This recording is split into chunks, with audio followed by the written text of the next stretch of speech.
Boa noite, a paz do Senhor, meus amados irmãos. Eu gostaria nesta noite de orar juntamente com os irmãos, você que está nos ouvindo, nos vendo. Eu gostaria de iniciar fazendo uma oração. Espírito Santo de Deus, Pai, nós te rendemos graça porque Tu és bom, a Tua misericórdia, ela é infinitamente grandiosa, soberana, e o Senhor é aquele que cuida de nós. Nesta noite, ó Pai, mediante a Tua palavra, gostaria de pedir a Tua bênção, a Tua paz, a Tua alegria, a Tua calmaria, a Tua quietude, Senhor, em nossos corações. Neste momento tão difícil, Pai, queremos o entendimento da Tua palavra. Queremos, meu Deus querido, Deus de poder e glória, ser melhores, Pai, no meio das provas, no meio das dificuldades, e saber, meu Deus querido, Deus de poder e glória, Pai, que em tudo o Senhor tem o controle. Abençoa, Pai querido, cada um dos meus irmãos da Central da Fé. Abençoa, meu Deus amado, cada irmã, cada irmão, cada senhora, senhor, cada criança, cada família aqui representada. Eu te peço a benção, Pai, sobre os meus ouvintes, os meus irmãos em Cristo Jesus. Que o Senhor possa entrar dentro dos lares deles, através, Senhor amado, Deus poderoso, desta mensagem. Que o Senhor possa, Pai, unir o nosso coração ao Teu e o coração dos Teus filhos, Pai querido, unido ao nosso e em um só Espírito podemos glorificar e exaltar o Teu nome. Amém. Meus amados irmãos, esta noite eu gostaria de ler a palavra de Deus e já de antemão eu gostaria que vocês abrissem as vossas Bíblias em Jonatas capítulo 3. A palavra do Senhor diz o seguinte: a palavra do Senhor veio a Jonas pela segunda vez com esta ordem: vai à grande cidade de Nínive e pregue contra ela a mensagem que eu lhe darei. Jonas obedeceu à palavra do Senhor e foi para Nínive. Era uma cidade muito grande, sendo necessário 3 dias para percorrê-la. Jonas entrou na cidade e percorreu durante um dia, proclamando: daqui 40 dias Nínive será destruída. Os nínivitas creram em Deus, proclamaram jejum e todos eles, do maior ao menor, vestiram-se pano de saco. Quando as notícias chegaram no rei de Nínive, ele se levantou do trono, tirou o manto real, vestiu-se de pano de saco, sentou-se sobre a cinza, então fez uma proclamação em Nínive: por decreto do rei e dos nobres, não é permitido a nenhum homem ou animal, bois ou ovelhas, provar coisa alguma. Não comam, não bebam, cubram-se de pano de saco, homens e animais, e todos clamem a Deus com todas as suas forças. Deixem os maus caminhos e a violência. Talvez Deus se arrependa e abandone a sua ira, e não sejamos destruídos. Tendo em vista o que eles fizeram e como abandonaram os seus maus caminhos, Deus se arrependeu e não os destruiu como tinha ameaçado. Irmãos, estamos diante de um Deus tão grande, tão maravilhoso. Estamos diante de um Deus que cuida do seu povo, que zela do seu povo, mesmo quando o seu povo se encontra em rebeldia, se encontra distanciado dos seus princípios, e até mesmo um povo que se encontra distante ao ponto de atrair a ira de Deus. Nós estamos diante de um Deus que tem um propósito, e o propósito dele não é de destruição, o propósito dele é de bênção. O propósito do Senhor, mediante a palavra dele, é que nós venhamos sim atentar para a sua fala, para a sua mensagem. Vejam bem que Jonas, ele é escolhido por Deus. E nessa escolha ele tem o quê? Ele tem aí uma responsabilidade diante de uma cidade que estava em pecado, diante de uma cidade que estava vivenciando a violência, vivenciando os caminhos maus, vivenciando aquilo que era desagradável aos olhos do Senhor. Não é diferente dos dias de hoje, Hoje nós estamos vivenciando uma cidade de violência, cidades, uma nação, né, nações totalmente desprovidas da graça de Deus, nações que estão totalmente distantes da glória e da graça de Deus, por seus pecados, por seus delitos e até mesmo por andarem em seus próprios caminhos. Nós estamos vivenciando uma nação a qual nós temos visto os seus passos largos, né, para o abismo, os seus passos largos para a derrota, para o caos. E nos tempos de Jonas não era diferente. No tempo de Jonas, nós vamos olhar e ver, né, a cidade de Nínive, a qual Deus olha para aquela cidade corrompida e ele vai declarar aí a sua mensagem. Ele vai aí trazer uma palavra a qual viesse fazer com que o povo voltasse e se arrependesse dos seus maus caminhos. A ira de Deus iria ser manifestada. A ira de Deus, ela iria ser derramada. Deus estava irado, Deus estava entristecido, Deus estava rejeitando aquele povo, a situação a qual aquele povo estava vivendo. Não é difícil, né, de entendermos esta palavra, porque nós estamos vivendo isso hoje. Está difícil de viver nesta terra, está difícil de nós olharmos para o lado e ver algo que venha trazer esperança. Se olhamos para o lado, vimos violência. Se olhamos para o outro, vimos o descaso, o desrespeito e o que é pior, a apostasia do povo de Deus. Aquilo que é profano misturando com aquilo que é santo. E o santo misturando com o profano.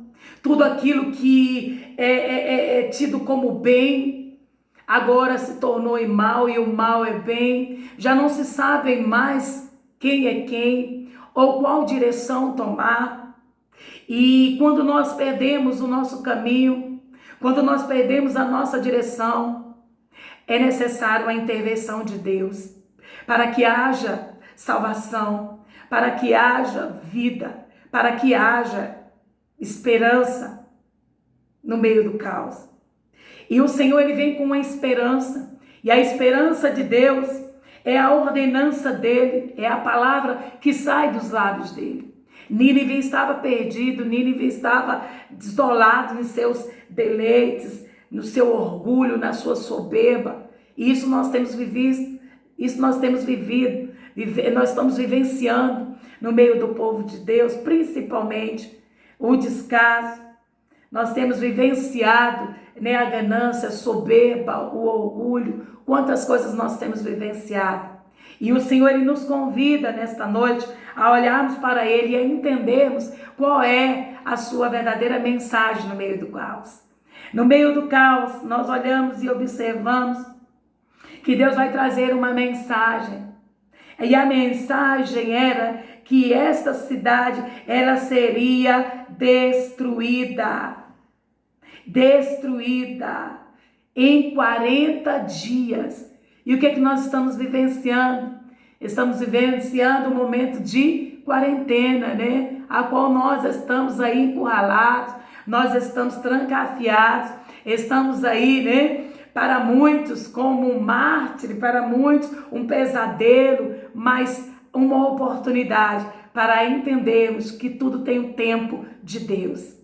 Deus, ele tem seu tempo determinado.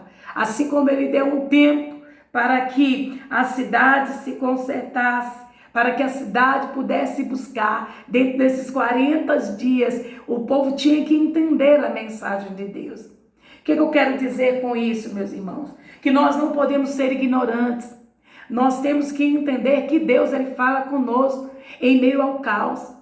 E o que está acontecendo, irmão contra irmão, nação contra nação.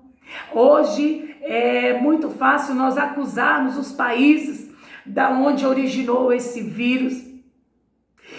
As portas que estão fechadas das igrejas hoje, ordenadas pelas nossas autoridades governamentais, hoje para muitos que se dizem fiéis ou que professam uma fé, uma religião. Para muitos isso tem sido uma afronta, tem sido uma perseguição, fechar as portas mediante a uma situação a qual nós estamos enfrentando.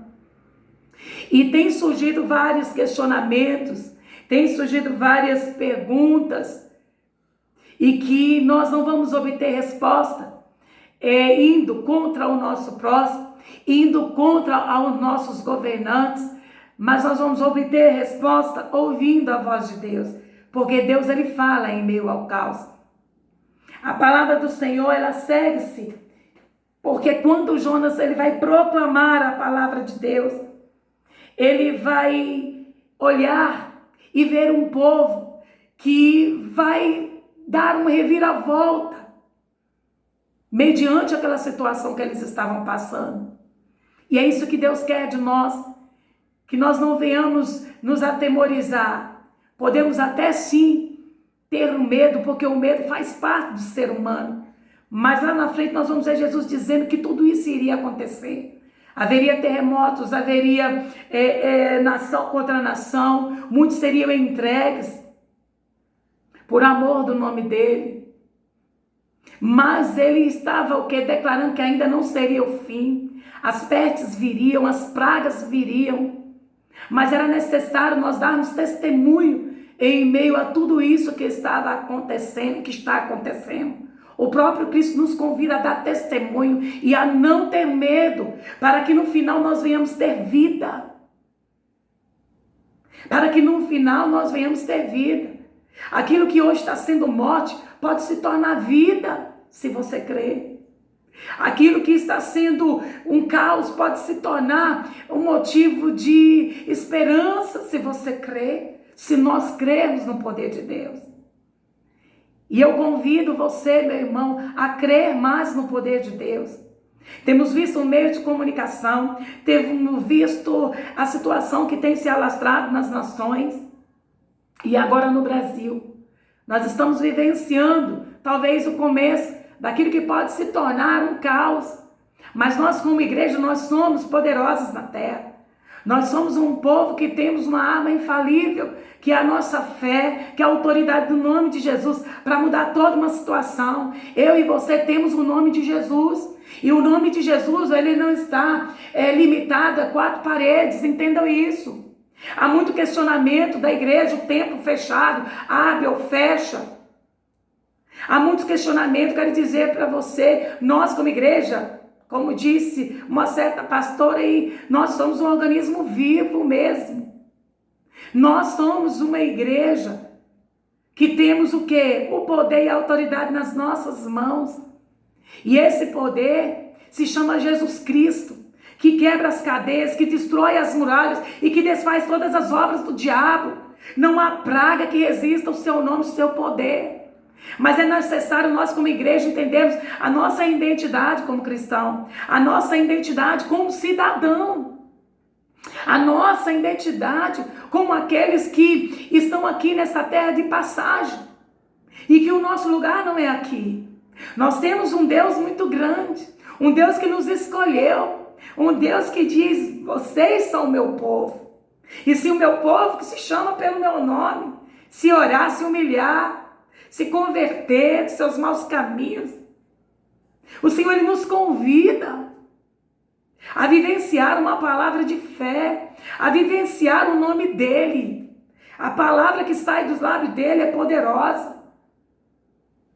E nós podemos observar e ver que Deus ele está disposto a olhar novamente e atentar para os corações quebrantados e contritos e se arrepender de tudo aquilo que ele permite que aconteça.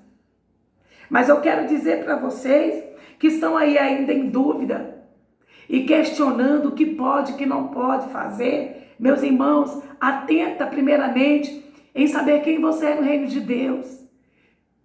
Aquilo que você é não define a 4 paredes. Aquilo que você é vai muito mais além do que um templo feito por mão de homens. É muito bom estarmos reunidos, é muito bom estarmos orando, é muito bom estarmos buscando na casa de Deus. Mas há momentos em que Deus ele nos convida a entrar para dentro da nossa casa, a estarmos o que? Resguardados, a estarmos o que? Buscando a palavra dele. Muitos vão citar N versículos que vão falar de livramentos que Deus deu ao povo em momento de causa, onde o povo obedeceu. Em Êxodo nós vamos ver a história do povo hebreu, tendo que obedecer uma ordenança de Deus, ungir os umbrais das portas, para que o mal não viesse e não matasse seus primogênitos. Porque o Senhor, ele iria passar sobre a terra. A ira dele, a morte iria trabalhar naquele momento. Mas aquele que tinha o sangue nas umbrais não seria atingido. Nós temos visto isso. Nenhum mal nos sucederá. Salmo 91. Não é isso? Versos 10 e 11. Nenhum mal sucederá, nem praga alguma chegará à nossa tenda. Porque o Senhor dará ordem aos seus anjos para nos guardar. Agora chegou o momento de nós valermos da palavra de Deus, de atentarmos para aquilo que Deus tem para nós. E aquilo que Deus tem para nós é a sua promessa. E a sua promessa está na sua palavra. Assim como ele livrou o povo de Nínive. Olha que interessante. 40 dias o povo teria que estar atento. Por quê? Porque dentro de 40 dias o Senhor tinha determinado que iria destruir a terra. A terra seria destruída, a cidade de Nínive seria destruída, aquela terra seria destruída. Mas olha que interessante nós olharmos e ver um povo que entendeu a mensagem. Esse povo atentou para o perigo, atentou para a voz do Senhor, se vestiram de pano de saco, esse sinal de humilhação. Começaram a jejuar. Não é mais, tempo de ficarmos criticando quem tem fé, quem não tem fé, quem tem coragem, quem não tem coragem. Ou até mesmo ficarmos amedrontados com notícias que têm chegado. É válido nós olharmos notícias que estão chegando para nós de fora, é válido, mas nós temos que ter um filtro em nós. Esse filtro se chama Espírito Santo de Deus. Em meio a notícias más que muitas vezes vêm para nos abater, nós temos que acender a nossa lâmpada espiritual, que se chama Espírito Santo de Deus. Aquele que diz: não tema maus rumores, não tema má notícias, porque o Senhor, ele não perdeu o controle, meus amados, da nossa vida, da nossa casa. Ele não perdeu o controle. Mas nós temos que atentar para aquilo que Deus quer fazer nesses últimos dias.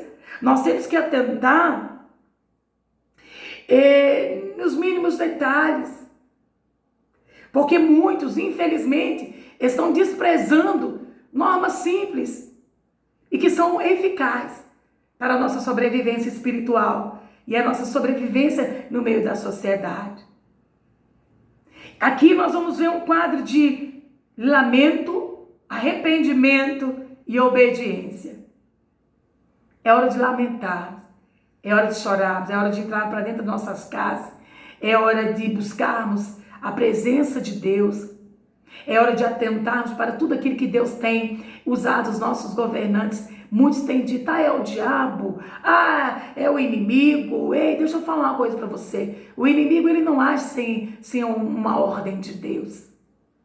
Lembra de Jó? Ele não pode agir na vida daqueles que são escolhidos por Deus se não for num direcionamento dado por Deus. Então não se preocupe. Tudo temos o que é a mão do nosso Deus. Deus está no controle de todas as coisas. O arrebatamento está às portas. O arrebatamento está às portas.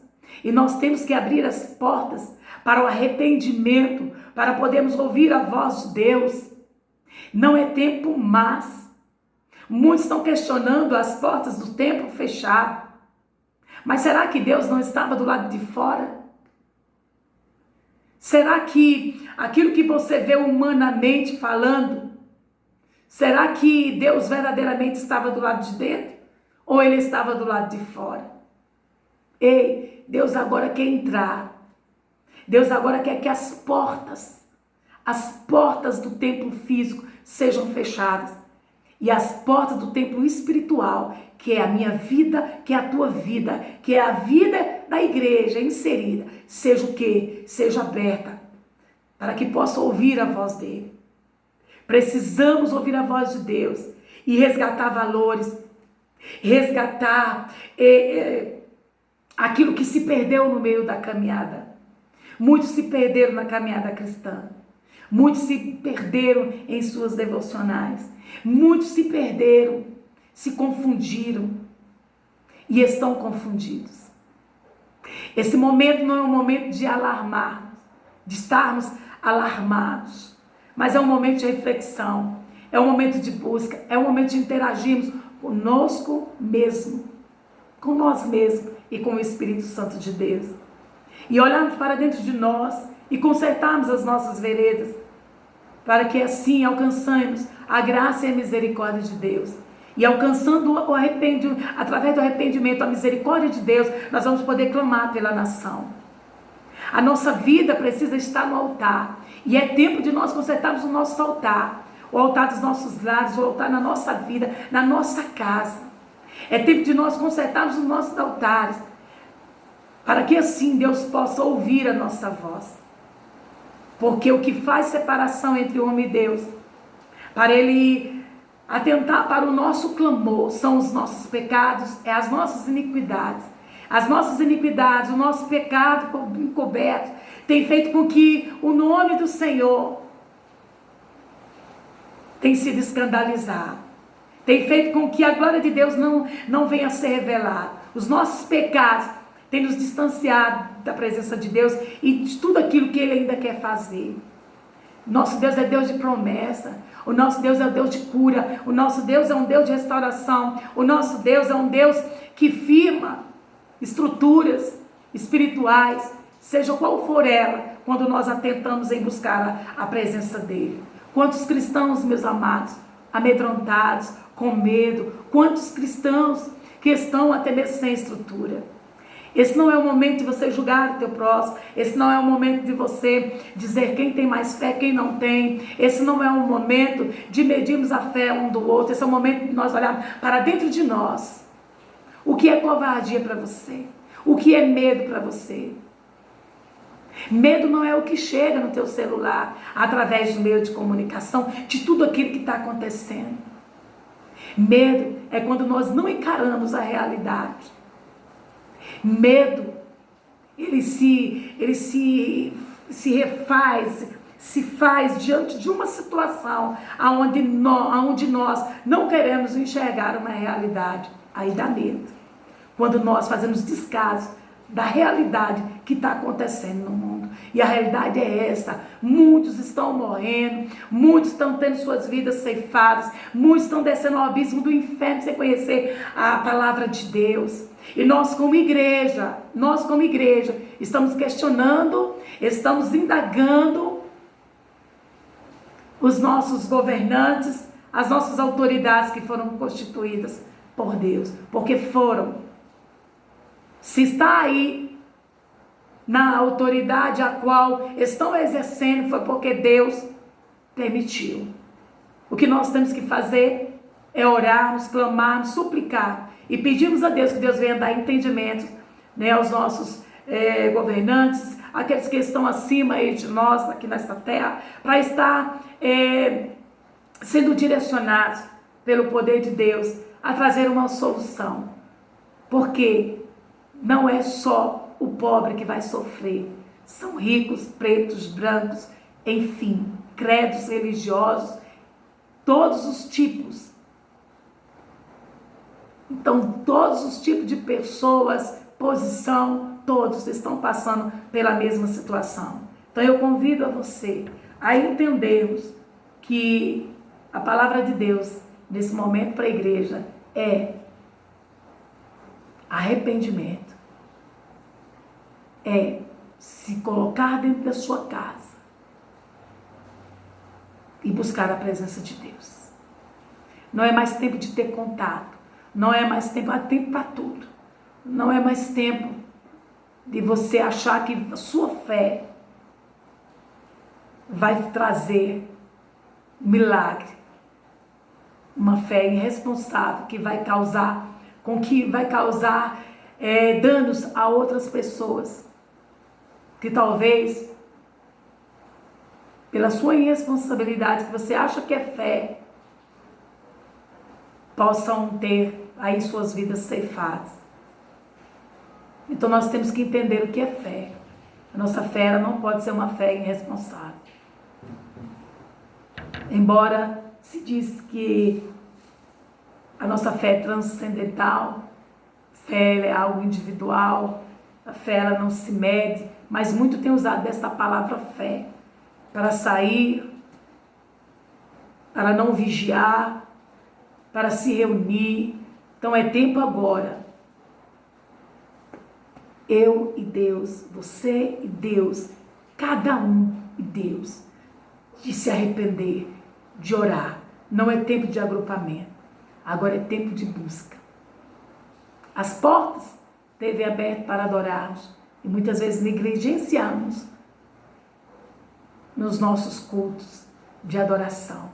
E agora queremos discursos bonitos de fé para justificar a nossa irresponsabilidade, aonde a nação está passando por um caos, aonde a nação está passando por momentos difíceis. Então, irmãos, vamos buscar a presença de Deus. É só por um momento.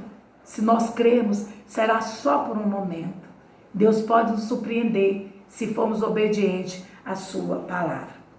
E eu gostaria de finalizar dizendo que, mediante tudo isso que o Espírito Santo de Deus colocou no meu coração para dizer para vocês, é que eu andei observando a questão da prevenção e da perseguição. E para concluir a minha fala, eu gostaria de dar o significado dessas duas palavras para vocês. A prevenção, irmãos, ela é o ato de prevenir.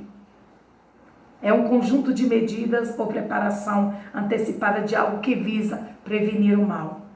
A perseguição, ela é um ato ou um efeito de perseguir. É um conjunto de repressão, de ações repressivas. Então eu peço a vocês que atentem para isso, que a palavra de Deus, ela é tremenda. Não confunda prevenção com perseguição. A prevenção, ela está inserida na sociedade, até no mais leigo. Mas ela está inserida e tem que estar confirmada